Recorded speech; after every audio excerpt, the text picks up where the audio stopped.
look at Israel opened fire on protesters in Daraa. That's how far they've reached, and they're actually shooting Syrians. This is in Daraa.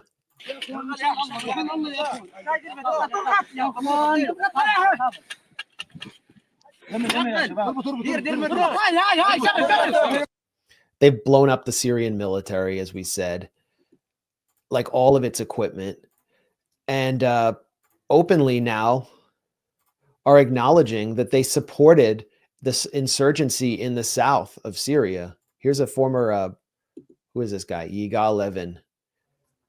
He's a former Israeli army reserve officer, showing, the locals warmly welcoming the Israeli soldiers. This reminds me of like the Israeli triumphalism in Lebanon in the early 80s, when they thought they would be welcomed by the Shia population in the south. And then he says at the end,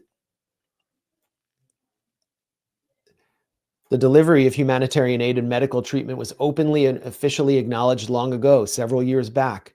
However, arms supplies were a taboo topic, only discussed in whispers. Now, with Assad's regime no longer in power, such matters are spoken about freely. It all happened 6 or more years ago. For the Israeli Defense Forces, these people are not strangers. And for the locals, Israeli soldiers are not enemies. Their arrival is no surprise. Big win for them. Big win for Netanyahu. He loves regional war to take off pressure internally, where he's having to show up 3 days a week for 6-hour interrogations in his corruption trials. And he had promised that he would reshape the region according to Israeli objectives. And now this is happening. And again, I mean, pro-Palestine influencers, the NGO types, the liberal types, those who claim that geopolitics doesn't matter as they volunteer themselves as geopolitical actors for the empire, we're cheering this on. I can understand if you're Syrian, if your family suffered under Assad's rule, if in this immediate moment, that's all you can see, if your family was impacted, I understand that. But for those of us, especially who are outside the country, whose government was involved in destroying Syria's economy deliberately with sanctions, stealing its oil and wheat to deprive ordinary Syrians, and spent untold billions of dollars, we don't even know the exact amount because it's secret, arming a sectarian insurgency. We can't put aside geopolitics. We unfortunately have to see things for how it is. And whatever you think of the Assad government, the way this was achieved, this regime change, is one of the most cynical things of this century.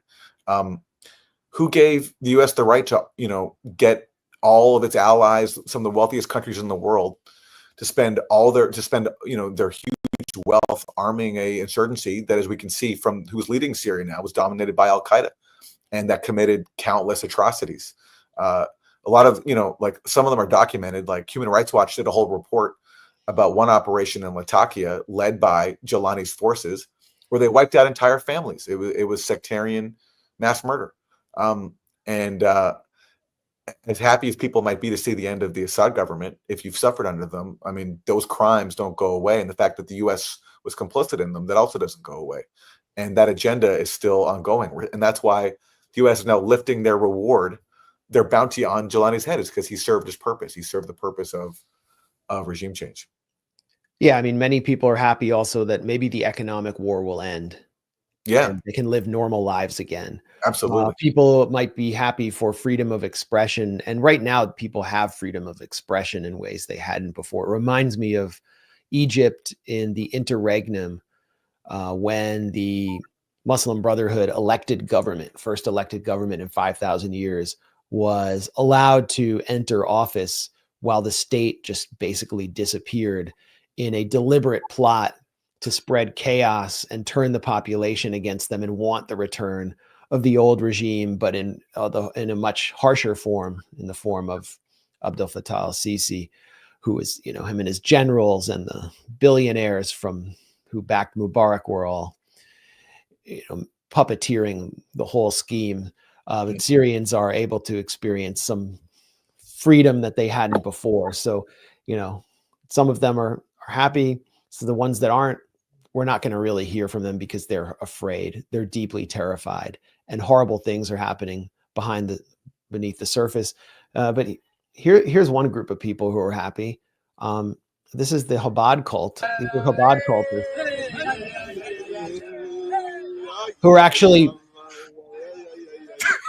they were carted in the Chabad mitzvah mobile to the Syrian Golan Heights to celebrate the takeover of Syria and the opening up of New Lebensraum.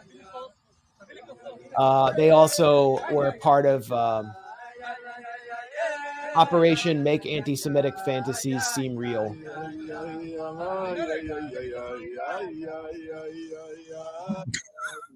I mean, what the hell? What a complete insult. We have the power. With the power of the Rebbe, we've conquered Syria. When Damascus will fall, the temple shall be built, the Rebbe will be revealed. Amen. Amen. And we shall merit the true and complete redemption, l'chaim, to life. I mean, and more. I mean, Israeli media has been in Damascus. Israelis were previously not allowed there. Jerusalem Post, like I-24, has been broadcasting from Damascus. Wow. So it's horrible.